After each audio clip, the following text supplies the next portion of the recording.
Today I'd like to read from Psalm 42, verses 5 and 6. Why are you cast down, O my soul? And why are you in turmoil within me? Hope in God, for I shall again praise him, my salvation and my God. How often have you been in a place where you are telling yourself you can't do it, or you're in the wrong place, but there you are, cast down, preaching a gospel of defeat into your own life? There you are, like the psalmist, questioning yourself. Psalm 42, verse 5, that was exactly what the psalmist was doing when we read, why are you cast down, O my soul? And why are you in turmoil within me?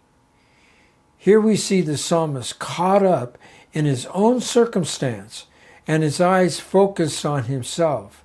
Why are you cast down? Here's a question that focuses on us and our circumstances instead of the God of our salvation. It might be wise to ask, what are we saying to ourselves? What are we preaching to ourselves?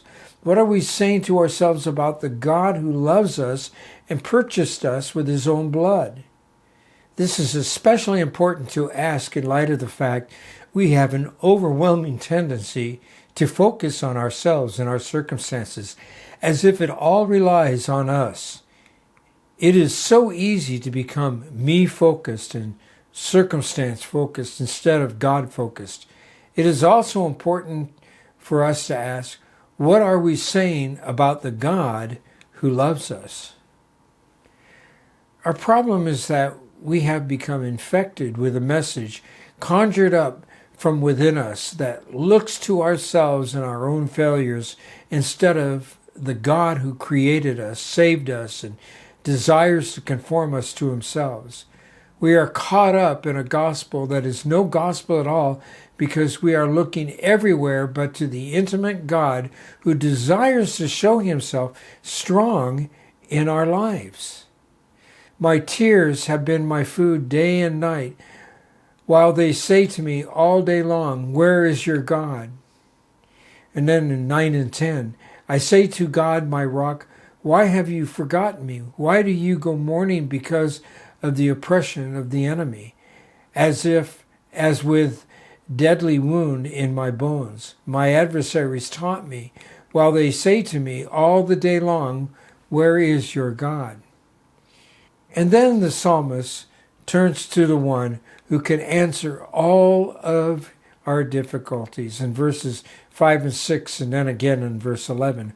Hope in God, for I shall again praise him, my salvation and my God. And then that refrain, as I mentioned earlier, is mentioned again in verse 11. Why are you cast down, O my soul, and why are you in turmoil within me?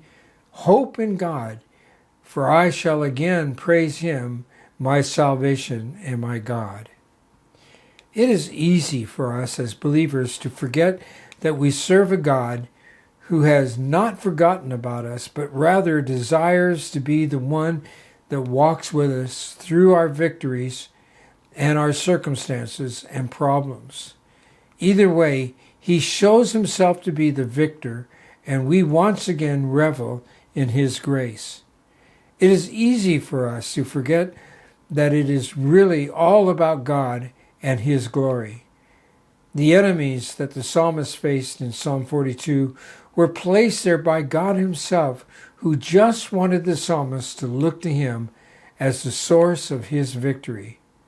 So we too should do the same.